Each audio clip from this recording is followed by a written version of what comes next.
All right, guys, I'm Shawn Cheek of WebPianoTeacher.com. How are you doing? All right, so we got lesson 2 now. We're getting after it here, and this lesson is called "Play It, Say It." And if in case you were wanting to download the sheets for this course, it's a 10-lesson course, and there are 10 sheets, and I might make it even longer. I don't know, but it's going to be at least 10 lessons, and it'd be really helpful to have these sheets because I have little cutouts you can do for flashcards and so forth. Look in the video description, and then I'll tell you how to get that. But let's get going, shall we? So lesson 1 was kind of an orientation. We talked about the 3 ways, okay? I need to be thinking about those. Which way it's going to work for me? Don't have to decide yet. I'm going to help you decide that as we move along in this course. All right. So this is the next phase here.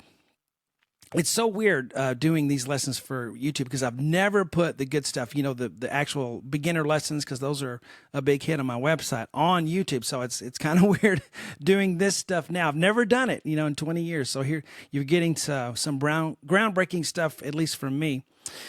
Play it, say it. We're going to learn the notes, okay? You got to learn the notes. Now, as we learned in the last lesson right at the end, there's only 7 letters, A, B, C, D, E, F, G. You start over, A, B, C, D, E, F, G. Okay, they repeat. And we need to learn which white keys are what letter. But we need to do it in a certain way. Because if you learn it the wrong way, then you're never going to actually really learn what they are. You're going to be doing these little tricks to quickly, you know, try to see what the note is instead of actually learning what they are, okay? Let me ask you this. What's 2 plus 2? Okay. Now, you know that because you've done 2 plus 2 your whole life. Did you count on your fingers? And if you did, no problems there, okay? But if you did that, 4, you don't want to be doing that your whole life, right? You want to memorize that 2 plus 2 is 4. You don't want to figure it out every time. And that's what a lot of musicians do when they're learning and their teachers don't notice that they're doing it or care or realize that it's hurting them. Is they are counting up from one note. They're using a reference point to find every other note, and they never actually learn what they are. And so there's always that disconnect. There's always that wasted time trying to figure out what the note is instead of just remembering what it is, learning what it is in the first place. This seems very, very basic, and you would think, oh, well, that'll just happen anyway. No, it doesn't. It doesn't automatically happen. I taught a student one time who was in her 30s who could actually play pretty well. She read sheet music, and I said, well, play a G here, and she didn't know what a G was. She had to count up to find a G because she never really learned what the G was, and that just blew my mind that that can happen. So let's do it right from the beginning, okay? This is how we're going to do it. This is the way I've done it for almost 40 years teaching. So we're going to start with the 2 black keys, all right? You look at the piano, and you can see that there's 3 and 2, 3 and 2, 3 and 2, okay? All the way up. Looks like there's a group of 1 at the bottom, but that's only because if the piano kept going, there'd be a group of 3 blacks there. So groups of 3, 2, 3, 2. It's that way for a reason. It's going to be really cool when we see what that reason is. But if you take the group of 2 blacks, I'm just going to take right here in the middle of the piano just because it's right in the middle. And I'm going to start with the one in the middle, D. Okay? I'm not going to start with A. I'm going to start with D. In the middle of the 2 blacks. Now, it can't be a 2 black over here. It's got to be just these 2 blacks, D. This is not a D, just because it's in the middle of 2 blacks. It's got to be the group of just 2. That's a D. And then I can go all over the piano and play every D. Okay? And then there's not another one. I could go this way, play all the Ds. And that's what you want to do. And the name of this lesson is Play It, Say It. So you play it, but I want you to say it with your mouth. Because when you say it, then I know you're thinking about D. If you don't say it, then you could be thinking about, you know, cartoons or what you're going to eat for dinner that night. I want you thinking about D. And if you say D, I know that's making the connection. D, D, D. And it's reinforcing what a D looks like without having a graphic on the screen. I'm not going to put a big graphic and light up the key and put a big G on it, or a big D on it, because then you won't learn what it is. You'll just kind of match it and not even think about it. I want you to use your brain and say that's a D. All the technology can get in our way and actually keep us from learning. And that's what is happening these days, I think. So D, D, D. So I want to use just enough technology to help, you know, with this, but not to hurt us. Play all the Ds, but say it. Now, what am I going to do next? after I played all the D's. And you're not going to do this one time. You're going to do this every day until you get it, okay? Play all the C's. So now I go to the C. I'll go on the side of two blacks, and I say C, C, C, C. Sing the note. You're also going to train your ear.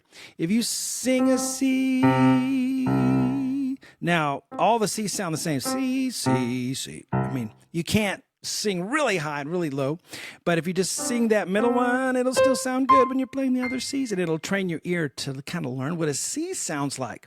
And the D, that's also another little tip for you. It doesn't matter if your voice isn't great, if you don't think your voice is great. Listen to some of the rock and roll artists. Their voices aren't great. Okay? So don't be afraid to sing. A lot of people sound a lot better than they think they do. Sing the note, and then it'll start training that ear. Okay, ear training. Right now we're doing ear training. All right, we did all the D's. Did we not do that? We did D, D, D, and we did all the C, C, C, C, C. Now we're going to do all the E's. We're going to go on the other side. E's on the other side of the two blacks. Now I could just tell you to do this and then move on, but I know that if I don't hold your hand and go through it, you're not going to do it. Okay, and I'm used to doing intermediate and advanced lessons all the time on YouTube. So this is beginner stuff. You're getting beginner. E's on the right side. E, and I'm going to sing E or sing E. That might be more comfortable to sing it. Play all the E's on the piano. You can use right or left hand. It doesn't matter. The main thing is that you visually learn what an E looks like. It's on the right side of the two black keys, the group of two black keys. And you start to train your ear what an E sounds like. So we did D, we did C, we did E. Why didn't I go C, D, E? Because I don't want you to use reference points. I don't want you to say, well, a C's here, so a D must be here. And don't do that. This guy is probably a great guy, but there's the most popular learn to play piano video. It's got, millions of views. And he says, well, you can find this note either, you can count up from C. And I go, oh, no. Don't count up from C. That's the kiss of death if you do that. Don't count up. Learn what the thing is without counting up, without a reference point. So when you're finding D, don't go C, D. Or when you're finding E, C, D, E. Don't do that. Learn what an E is, learn what a D is. Do the D first, then the C, then the E. Then that'll keep you from, using your alphabet there a little bit. Now, what do? We go to the three blacks, and we're going to do the same thing. I'm going to start on this side because there's an F. And there's no really, I think this will be okay to go F on the left side.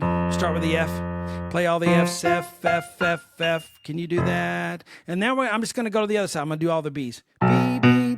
And this is nostalgic for me because I taught for so long a little kid or even adult or young person next to me on the piano bench. And this is the way I did it. I haven't forgotten it. I still remember every little thing on first day piano lessons. So play all the B's. B, B, sing it to train that ear. You can call it Mr. B or Mrs. B. Make it fun. You can teach kids this too. Use my stuff to teach your kids. All right, G is next. I'm going to do G. G's in the middle of the three blacks on the left side. Okay, that's where it's located. G, G, G, G. Play all the G's. And the last one I'll do is A. A, A, A, A, A. And I'll sing it and I'll play it. This is an A2. If you're wondering what the highest note on the piano is, it is a C. And my camera changer is, which is one of my phones, is at the top, a C. So we've done the two blacks, we've done the three blacks, we've named it. Now, we've done that exercise. The next thing we're going to do is pick random keys, play it, say it. Now, the reason that we played all the letters one at a time, so we memorize what the names of them are. Now we're going to put that to the test by picking a note at random. So I'm just going to do this. Now I have something called perfect pitch, which means when I was a kid, something clicked and I just knew what all the notes were without even having to pick them out. And that's a gift given to me by God for teaching what I'm doing now. And it's really aided me. But you don't have to be able to do that, okay? You do not have to be able to do that at all. But I want you to be able to pick that note at random and then look down and say, that is an F. But when you do it, I do not want you to count up from C. I want you to look at this paper. Print it out. Make it big like I have here on the screen, okay? And I want you to say, oh, it looks like that one, so it's an F. And then you say F, okay? All right, not going to put an F on the piano here for you. You might think that's helping. It's not. It's hurting. So F. I'm going to pick another. So you can't see my eyes, but I'm looking up at the ceiling. That's a C, and I look down. But for you play it, and then I want you to look and say it looks like that when it's a C. Do another one. Or I did F. Okay, there's an E. So I look and I match it. So you spend a few minutes on that, 2 or 3 minutes, just picking a note at random. Just come down like that. Don't look at it, and then match it and say the name of it without counting up. Do not use the alphabet. Don't count up, and that way you'll do this quickly. See, guys, if you'll do the right thing on something and you'll do it consistently, you can learn something really fast. You'll save yourself a lot of struggle if you practice in the right way. People say practice makes perfect. No, it doesn't. Perfect practice makes perfect. If you do things right, you can spend a lot less time and get to your goal a lot quicker. All right, so play it, say it. So are we done doing that? No, you're going to do that every day. If you're going to do my course and you're going to learn, you're going to do this every day until you learn it. And you say, well, Shawn, how long does that take? It can take a couple of weeks, because what it can do is get in our short-term memory, where we remember it just because it was recent, but I want to get into your long-term memory. So keep doing it for a couple of weeks every day. You might find you need to do a little longer, and that's fine. Everybody's different. But that's how you learn what the notes are without a reference point, and how you learn them for good. You don't ever have to do that again. So right here, I'm reiterating, don't count up. Frowny face if you count up. Frowny face if you write the letters on the piano keys or use graphics of any kind. I want you to just look at a naked piano keyboard and know what the notes are and be able to get around without the graphics, without all that other stuff, okay? Because I'm teaching you to fish here. I want you to be a musician. I'm training you to be a musician in this course. And we're going to use fun songs to do it. All right, so your assignment: every day, do the say it and play it every day first, approximately 5 minutes. Now, why did I say first? Because our brains are most attentive right when we sit down. And whatever is most important, that's what we need to do first, okay? So this is very important. You got to learn the names of the notes, or we can't do anything else. Learn the names of the notes. So that's what you have to do.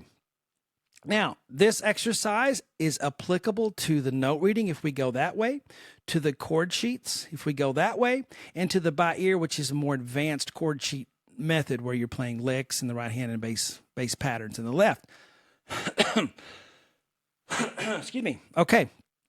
So it's applicable to everything. You haven't lost anything by doing this. All 3 ways. You can still go any direction you want to go with this at this point.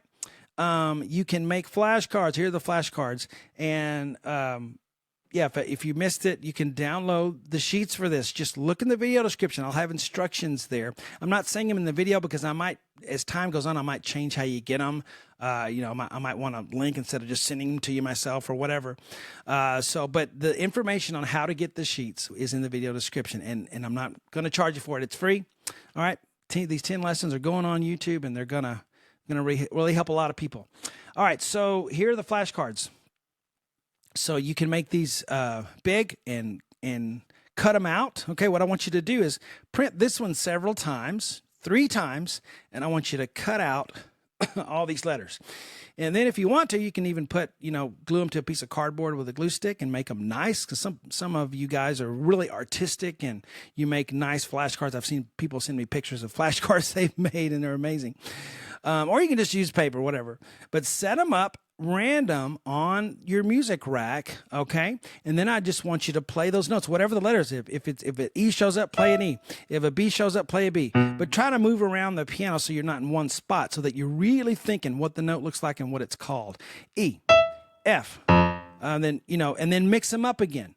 But you print it out 3 times so that you have enough letters to make it worth your while to do the flashcards. Mix them up, do it again. Mix them up, do it again. All right, on these, what you can do here is just print out this whole, it's all the letters, right? C, D, E, F, G, A, B. It's all 7 white keys, letters there. And what you can do is just take an eraser of a pencil, and you just look at the letter and then put it on there. Look at the letter and do it, and just go around like that. It's a way of visually doing it, just a different way than actually playing the keyboard. You can also print these out and then do your flashcards and actually write on them, because then you can just throw it away and then print out another one. But this is just another flashcard thing you can use to help you with learning the letters, okay? So in this lesson, say it, play it. You must learn what all the names of the keys are. And one of my things I always do that people tell me they appreciate, but I've learned this, is not to put too many exercises in one lesson, because people need things in, here a little, there a little, here a little, just a little bit here, a little bit there. And so say it, play it is in this, learn those letters. I've given you a lot of information. Don't feel bad if you want to listen to this lesson twice and make notes. Guys, get a journal with a pen or a pencil, and use a pen and write, okay? Don't type, write something. It's so personable, and it gives you a connection. Why do I say that? Because I've seen it. I've seen how people just love their journals and they keep track of what they're doing, and it gives them a feeling of accomplishment. And it shows them that you can forget your accomplishments. And if you keep this log and you say, well, I am getting better. I had a bad day the other day, but overall I'm getting better. Okay, it's really helpful to have a journal. I'll see you in lesson 3. We'll keep going.